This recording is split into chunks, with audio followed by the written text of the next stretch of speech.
తెలంగాణలో ప్రజలందరికీ కూడా శుభవార్త అయితే చెప్పడం జరిగింది. అసెంబ్లీ సాక్షిగా ప్రతి ఏడాది 12,000 రూపాయలైతే ఇవ్వబోతున్నాం అని చెప్పేసి ప్రకటన అయితే జారీ చేశారు. ఆటో డ్రైవర్ల సంక్షేమానికి కట్టుబడి ఉన్నామని మంత్రి ఇక్కడ దుద్దిర్ల శ్రీధర్ బాబు అసెంబ్లీలో వెల్లడించారు.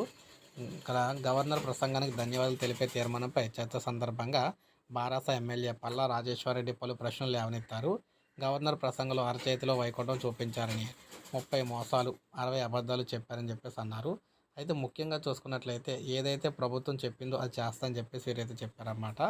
ముఖ్యంగా ఆరోగ్యశ్రీ ద్వారా ఎవరికైనా 10 లక్షల వరకు ఇక్కడ చేసుకోవడానికి అవకాశం, ఆపరేషన్ ఏదైనా కూడా 10 లక్షల వరకు ఇస్తామన్నారు.